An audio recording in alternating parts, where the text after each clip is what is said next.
Awesome. Shout out to that area. And I have traveled a little bit and lived outside of it, but Tampa is home, Florida is home, the beach is the home. So definitely love that. And I've been doing poetry for the last 13 or 14 years now throughout the Tampa Bay area. A lot of people in the open mic areas know me as Gypsy. And I finally took the time in the last 2 years to take my collection of poetry and finally do my dream and just publish this book. Awesome. This has been a dream for a while now. Yeah, Awesome. no, definitely. And I just am so excited to be able to be co-hosting with you because I've Yes. seen, your journey and your evolution. She was a contestant 2 years in a row. She told me. She told me. Yeah, with Hot Rumor Matters, her story of, poetry. So I just love that. And I'm really interested on what was it about your journey that brought you to the point of writing your first book? Well, I've had a couple of people who have died on me in the last couple of years.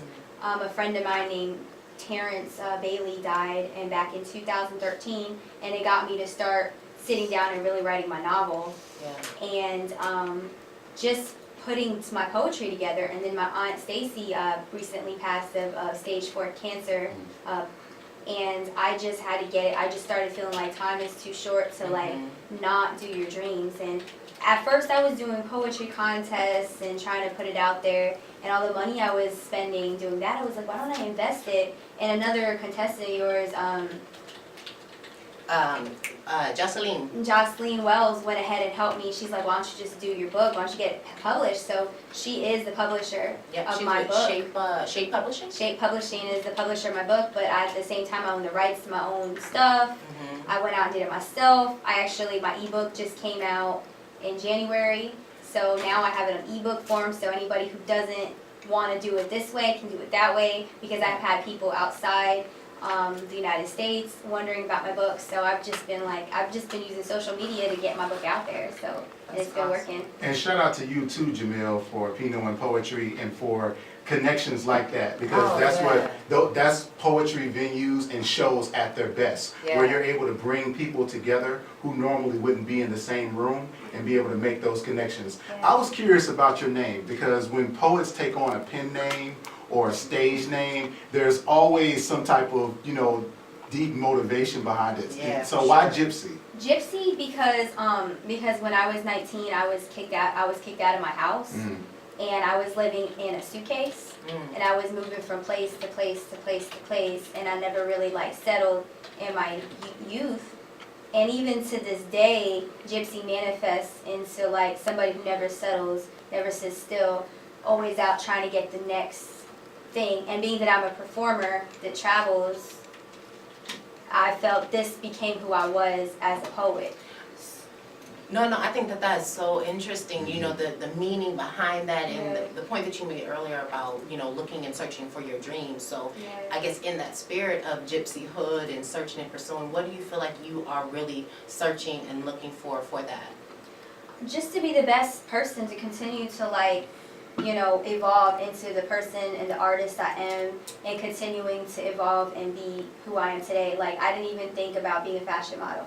I didn't think to intertwine the two worlds or the book and stuff. I didn't even think I would get that far as to even put out a book. Even if it doesn't go anywhere. Right. But you the did fact that I did it is what's important. For sure. So tell us about the title. Why the evolution of poetry? The evolution of poetry, I actually have a poem called Evolution.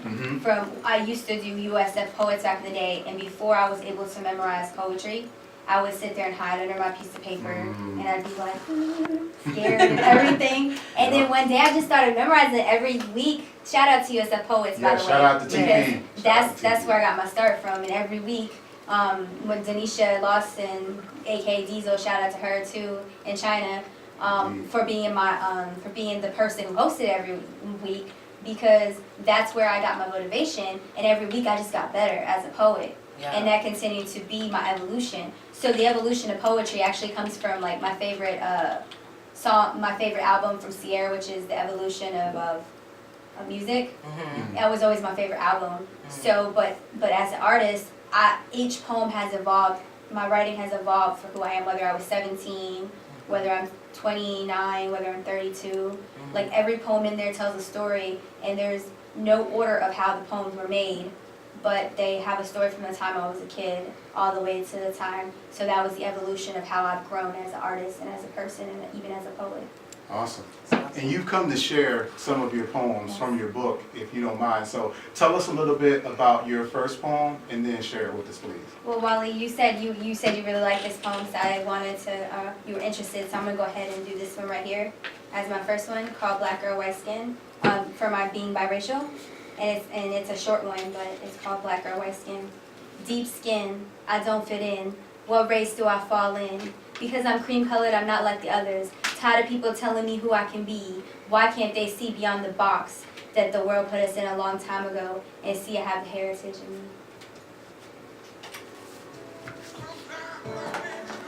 So yeah, so what'll happen is, as soon as you're done with Well, your that's it's basically just where most black people.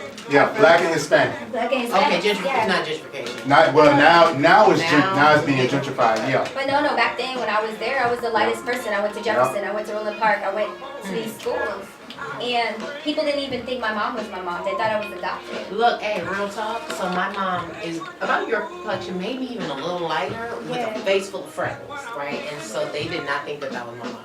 Like they thought my mom was white. People would ask me if I was adopted. People would throw rocks at me. People would just, it was hard. It's hard growing up. Yeah. So who would you be if you didn't have to explain yourself to anybody? If you didn't have to, yeah. I'd just be Krystal. I'd just be Krystal. I'd just go and people wouldn't just assume I'm white because that hurts me the most. Because I grew up where I would have to deal with that, where I'd have to deal with people telling me, oh, like some guy I went to a party and some guy looked at my book and he saw that black girl, white skin and he laughed at me and he goes, you're from, and I still get it as a 32-year-old woman. That is a joke. But then I went to the islands, I came back, I was your skin complexion.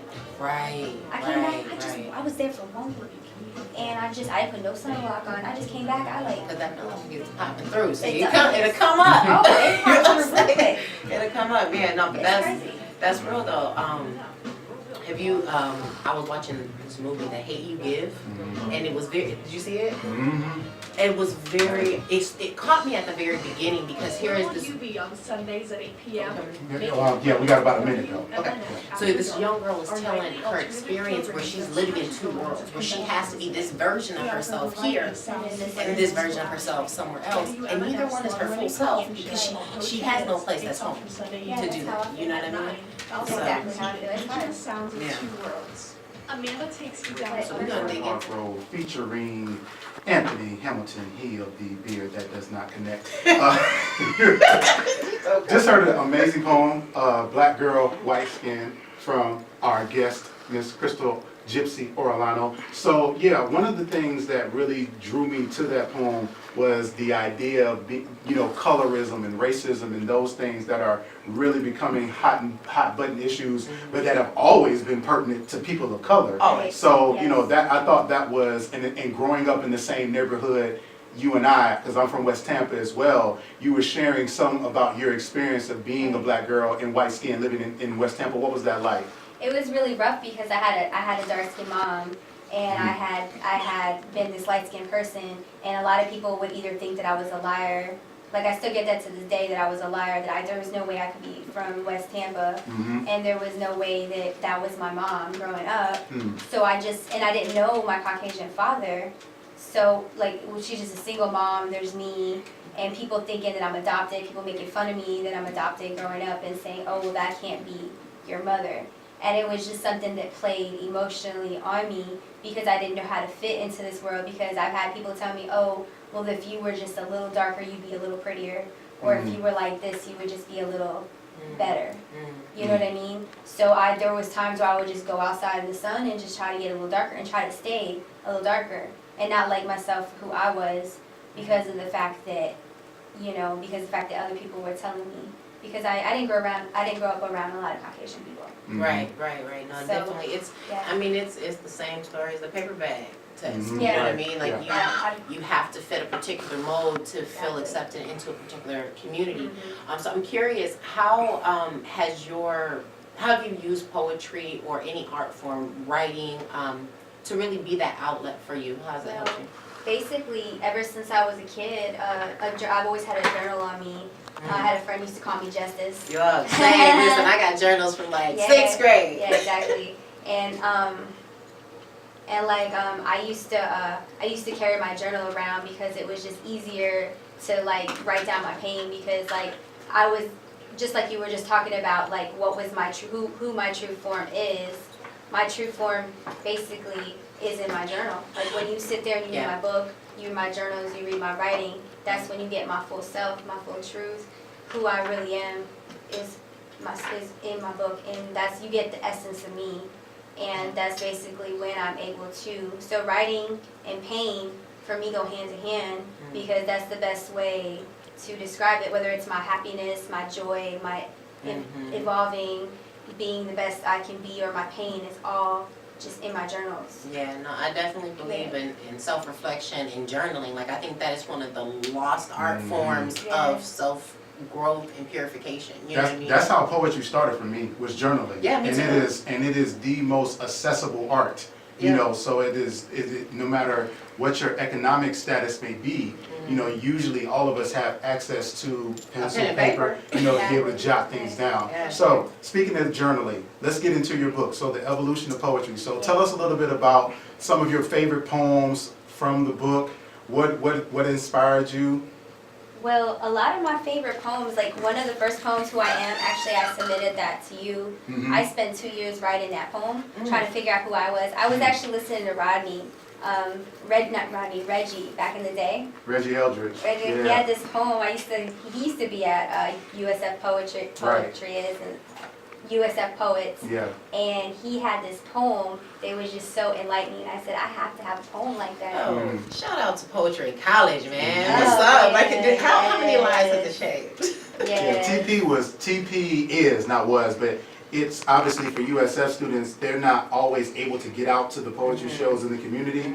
So shout out to Aries Hines, who started it, and people like Diesel, Tiffany Slam Anderson, Zen Christian Mott, they have kept it going on, and USF has their own poetry culture. So that's good to hear that. So finish the story. I just wanted to give a quick aside. No, by all means. So I did Who I Am, and that's a poem that just basically just describes who I am in a nutshell. It's one of my favorite poems. Black Girl, White Skin is definitely one of my favorite poems. Dyeing My Hair Blonde is another one of my favorite poems. What's that one about? I mean, besides the obvious. Well, this one right here, I think I'm gonna read to you guys next later, but that one's about basically, like, I dyed my hair blonde, and people just, again, make assumptions, and I just got out of a relationship with my first Caucasian person, and hung out with their friends, and I just remember one time they made a distasteful joke, and I had to sit up and say, wait a minute, hold on, you're offending me because you're offending my family, because of who my family is. But they didn't know. And they looked at me because I had the blonde hair, but they're like, you have blonde straight hair, and you know, that doesn't count, you don't count. And I got on Instagram and I got mad, and this poem just came out, and it was, you know, it was just like, you know, getting back to my roots, and just because I dye my hair blonde, just because I straighten it and I'm not showing my curls, doesn't mean that I ever lose my identity or who I am. So that's another one that, like, I really like, because I was so angry when I wrote that poem that I turned that anger into passion, and that just inspired me to be one of the next poems I actually go to poetry venues and memorize. Yeah. And that's awesome. I'm excited to hear Who I Am. I want to hear you deliver that one. So, and I mean, all of them, both of them. I want to hear all of them. okay. So, well, I'll definitely do those tonight for you, for sure. So, let's talk about which poem was the hardest to write. So which, out of the poems in your book, which was the hardest to write? I know you said I Am took 2 years to write. Who I Am was probably one of my hardest to write, because I really wanted to write who I was and really figure out who Gypsy or who Krystal was. The rest of the poems I really wouldn't say were hard for me, because when I write, I don't force myself to write. People, like, you know, they do workshops and they try to, like, say, like, how do you write the way you write, or like do rules and stuff. I haven't been able to do that. I like to compare myself to Louis Armstrong, because Louis Armstrong had a 3rd grade education. He taught himself music. He didn't know how to read music. He just taught himself that music. And me personally, I didn't go by the rules of poetry. Now my book has the rules in poetry. Right. But when I wrote these, I just did free verse. I did like old-fashioned free verse and stuff. Like, you know, before, like my favorite is Harlem Renaissance, and I love that, like scat music, and I'm very influenced by jazz music, and I'm very influenced by that. So when I sit down and I listen to music, whether I listen to hip hop, whether I listen to that, in the background, I'll listen to a beat, and then I'll just, something will come to my head. And I'll be like, yo. You get the cadence. Yeah. So It's like, for I'll me, get the it's flow. not hard because it's like flow. Now try to ask me to write something a specific way, like try to ask me to write a haiku, and don't expect to get nothing Yeah, but out of me. haikus are hard for everybody. Just be honest. I So, think, yeah. well, no, that, I mean, and that brings up another point with the 2 years. I think when you said that, that just really was powerful because you had these stories along the way that you accumulate. So I'm curious, like, what were some of the pivot points that helped to shape some of the paradigm shifts that went into that poem? Well, just sitting down and really getting to know myself as a person as well, because I would write like little lyrics and stuff. Like I'd write little verses and then I put it down. Then I come back. And I've done that with other poems as well. Like I had one called Unspoken as well. That one, it wasn't hard for me to write, but it was one of those things where I would write a verse or two, I come back to it and I would be like, oh, well, this would be dope if I put this verse into it.